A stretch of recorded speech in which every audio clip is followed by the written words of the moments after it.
эки жаран жөн эле урушуп мушташып кеткен болсо, аны түшүндүрсө болот. Суу талашып, жер талашып же жол талашып урушту деп. Бул жерде эки погранотряддын согушуп кеткени, оор куралдарды колдонгону, бул эмнени айтып атат? Биздин бул проблемабыз, пограничный проблемабыздын проблеманын тамыры биз ойлогондон тереңирээк деп түшүнөм да бүгүнкү күндө. Биринчиден, узак мөөнөттөгү пограничный концепция жок болуп атат да. Чек ара концепциясы жок болуп атат. Ошондуктан мындай узак мөөнөттө эмне кылыш керек экенин, мындайча айтканда, мероприятиялары жок. Анклавдарды кантип чечиш керек, эксклавдарды кантип чечиш керек, анан кийин өтө курч болуп турган участокторду кантип чечиш керек. Ошону анан кийин биз эмнени каалайбыз, алардан эмнени күтүшүбүз керек, алардан эмнени талап кылышыбыз керектен узак мөөнөттөгү биздин ошондой концепция жок болуп атат. Экинчиден, биздин Кыргызстандагы жанагы саясий стабилдүүлүктүн жоктугу болуп атат. Үчүнчүсү дагы бир жерден айтып кетиш керек, мындай так бир эме болбой атат да, региондорду кантип башкарыш керек деп. Административдик реформалардын бир так бир эмеси жок болуп атат да. Же административдик реформанын бир түбүнө чыгып, бир так кылып чыкпады да. Же жөн эле койбодулар да. Ошондуктан мына региондогу жетекчилер деле, күч структуралар деле мындай деморализация болуп калып атат, эмне кылышын билбей. Ошонун себебинен жана саясий стабилдүүлүктүн жоктугунан, жанагындай так башкаруудун жоктугунан биздин кошуналар бизди как мамлекет катары кабыл албай атат. Мындайча айтканда, тоготпогону ушул жерден болуп атат. Жана мисал айтып кете турган болсок, Чарбакта болгон окуяда кирип 30 биздин жаранды барымтага алып кетип, мүлктөрүн талкалаганда, ошол жерден сабап атканда биздин кыргыздар айткан: "Ай, эртең жооп бересиңер, биз Кыргызстандын жараныбыз" дегенде, булар айткан: "Сен кайсы мамлекетти айтып атасың? Кайсы мамлекет? Силерде жок мамлекет" деп ошентип сабашкан. Ошонун эмесинен караганда, бул как раз бизди как мамлекет катары воспринимать этпей жаткан результаттар болуп атат. Жөн ушул жерде бир суроо да. Мисалы, мамлекет катары эсептебей же болсо тоотпостугу, бул азыр үстүртөн айтканда биздеги баягы бийликтин алмашып атканы, кандай бир саясий реформалар, ошол чек ара күч органдарынын жетекчилерин тез алмашуусу, ошол жана бири-бирин укпагандары. Ошол. Кандай учурда сиздин пикириңизде мамлекеттин ушул структуралары, ушул органдары, ушул тармактары бир системада иштеп калат?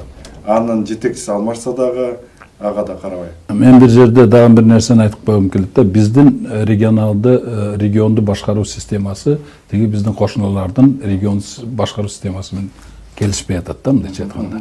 Алардыкы мындайча биздикине караганда мощныйраак да алардын системасы. Ошондуктан биздин системаны тоготпогондугун ошонон.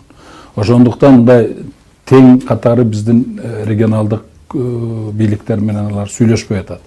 Мисалы, кичине чатак болсо деле, ошонун баардыгыны мамлекеттик деңгээлге чыгып кетип атат да. Мындайча айтканда, майда чүйда нерселер бар да, региондо эле чечилип калыш керек.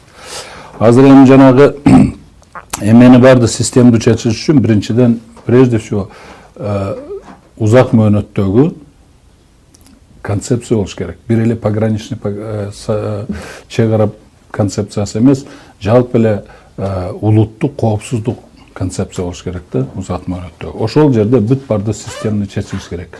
Керек болсо спецслужбалар, күч органдары бүт барды. Коргонуу комиссиясы иштеп атпайбы? Ошолор концепция кабыл алып, былтыр дагы атайын отурум болду. Раз ушундай чыр-чатактар болуп аткандан кийин, значит, ошол концепция иштебей атканды же жоктугун түшүндүрөт, же болбосо иштебей аткандыгын түшүндүрөт. Анан кийин концепция бир болуш керек.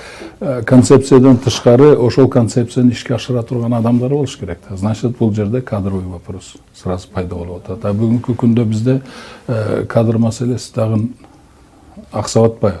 Бүт барды коррупционный болуп атпайбы система? Кадр маселеси дагы бүт барды коррупционный. Анан дагы бир нерсени айтып кетиш керек.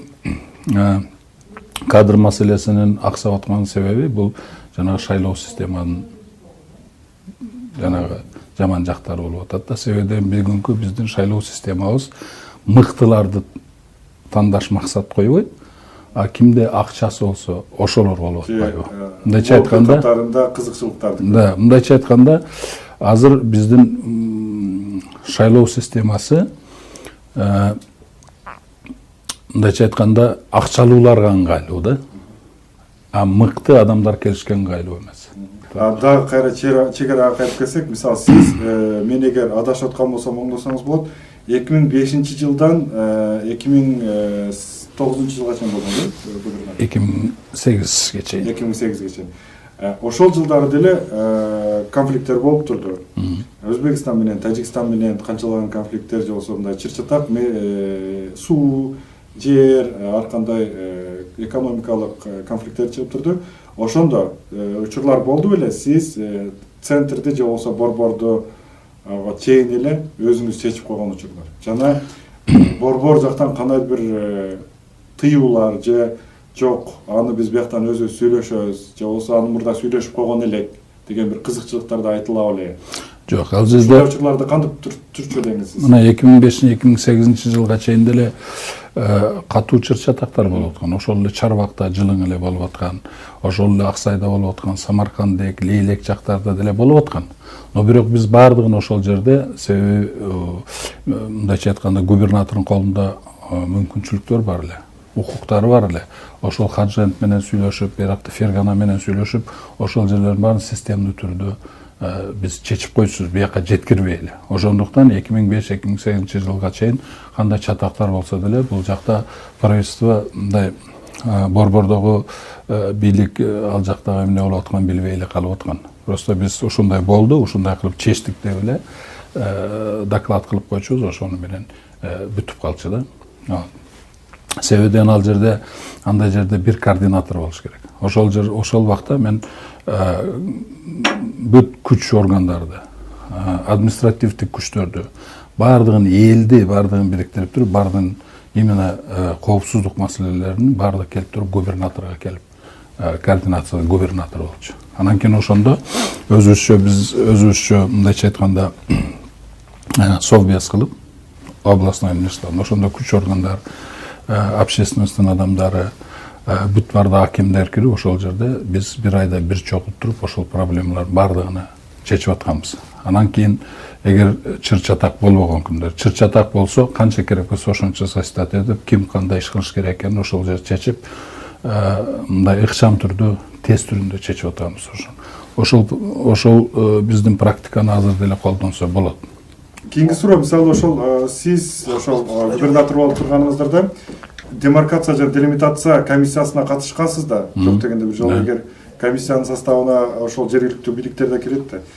Ошондо кыргыз тараптан коюлган беле ошол тактоо иштери, ошол Аксай, Көкташ, ошол жердеги аймактардан болот деген. А эмнеге ошол жерге ушул мезгилге чейин жүрбөйдү? Мындай деген Тажикстандын эмеси, мындай деген позициясы бар да. Аны шашпаш керек, 50 жыл болсо деле эмен кылып акырындап чечиш керек деп. Биринчи тоо тараптарды чечип алалы, анан кийин биягын шашпай 50 жыл болсо дагы ошондой чечишебиз. Мен айтчу элем, хорошо, тоо тарапты ал жакты чечилет, ал жакта эч кандай спорный вопростор жок, тоонун үстүлөрүнөн чечилип коет. Основной могу кыйын жерлерди биринчиден башташ керек деген. Анан кийин аларга созгон деген пайдалуу болсо, себебиден алар мындай жанагы пошаговый жылма захват менен биздин жерлерди алып кетип атат. Ошондуктан 50 жыл созгон сайын аларга пайдалуу. Бизге пайдасы жок. Ошондуктан мен ошондо эле айтып атканмын, что значит созбош керек, же тездетип бир жолун таап чечиш керек. Эгерде, конечно, бул пограничный вопросторду тез чечиш мүмкүн эмес, бирок жанагы убактылуу чегара чийини деген түшүнүктү киргизиш керек. Ошол эмнеден бөлүнөт? Эмнеден, кайсы үйдөн, эмне деп туруп убактылуу деген түшүнүктү киргизиш керек да, чийинди. Ошондо анан кийин ал чийин бар, илгерки советтик административдик чийин бар. Ошол чийинди убактылуу деп кармап туруп, ошол чийиндин мисалы 200 метр биягынан 200 метр биягынан алып туруп, эч кандай хозяйственный иштерди жүргүзбөй, эч кандай эчтеке бир жер бербей, эч кандай кылбай туруп, курулуштарды курбай, ошондой маселени коюп, анан ошол жерде как раз убактылуу линиянын атарабында укук талаасы пайда болот. Анан ошондо пограничниктер укук талаада иштейт. Жанагындай инциденттер эч качан болбойт. Временный болгондо деле, эгер временный жанагы чегара чийини болгондо, Тажикстандын вооруженный жанагы пограничниктери ошол чек арадан уруксатсыз же болбосо алдын алып макулдашпай туруп куралдары менен киргенге укугу жок болот эле. Кире албайт эле. Эгерде киргенде в обязательном порядке аларга күч колдонуп токтотулат эле. Ошондуктан азыр ошол линияны в обязательном порядке киргизиш керек деп ойлойм. Азыр алардын претензиясы ошол болуп атат. Бул жер такталган эмес. Азыр жерде ошон такталган эмес деп айткандын өзү, мисалы, мурда такталган эле жер эле, анык эле Кыргызстандын жери. Ал жерде анык эле Кыргыздын жери болуп, мисалы биз ошол 2008-жылы планга киргизип ошол тамдык жолуну солобуз дегенде, ал толугу менен Кыргыздын жери болуп эсептелчү. Себеби деген ошол жерлерде биздин адамдардын үлүштөрү болчу, бүт бардыгычы. Ошондуктан биз ошол жерден салабыз деп проектти деле чыгабыз жолдордун. Себеби биздин только территорияны. Себеби деген ошол жолдор бүт барды биздин кыргыздардын үлүштөрүндө болчу. Менин түшүнүгүм боюнча азыр мына айтып атышаттар, ошол жерлерди, үлүш жерлерини биздин аксайлык биздин граждандарыбыз ошол арендага берген экен тажиктерге. Азыр эми кайра ала албай, азыр ошол жерлер арендаға алынган жерлер уже спорный жерлер, талаш жерлер болуп калып атат да. Мен ойлойм ошонун артынан ошол сөз чыгып атат. Сиздин сунушуңуз акыркы? Биринчиден жанагы узак мөөнөттөгү концепцияны иштеп чыгыш керек в обязательном порядке. Бир эле именно пограничный вопростор менен. Экинчиден бүт саясий күчтөр консолидацияга келиш керек. Кыргызстан биригиш керек. Үчүнчүдөн жанагы административдик территориалдык реформаларды, эксперименттер токтотуш керек. Пока чек ара проблемалар чечилип, делимитация, демаркация бүтмөйүнчө административдик территориалдык реформаларды вообще токтотуш керек. Себебиден административный реформа кылганда, бөлүштүрө баштаганда сырткы чек арадан тышкары ички чек ара маселелерден көтөрүлүп, биз өзүбүз менен өзүбүз алек болуп калып атабыз. Биздин көп күчүбүздү, шартыбызды ошол мындайча айтканда отвлекать этип атат. Экинчи, мен айтып атам, ошол Баткен облусуна эң жакшы мыкты кадрларды барыш керек. Нравственно мындай руханий таза кадрларды барыш. Өзүнүн жерине күйгөн, көз каранды эмес, саясий жагынан өзүнүн эмесин так айткан, элге күйгөн ошондой адамдарды в обязательном порядке ошол жерге барыш керек.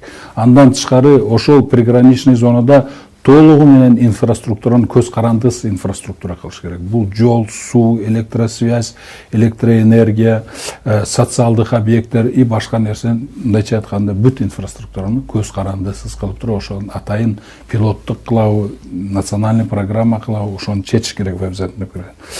Андан тышкары жана сатууга, өзүнүн мүлктөрүнү сатууга жана арендага бергенге тыюу салыш керек. Законодательный порядке ошол жерсе.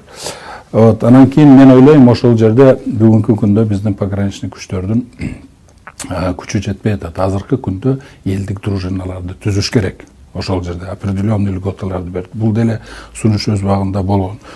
Дагы бир нерсени айтып кетким келет. Самый главный бүгүнкү күндө ошол убактылуу чек ара чийини деген түшүнүктү международный практика киргизиш керек да.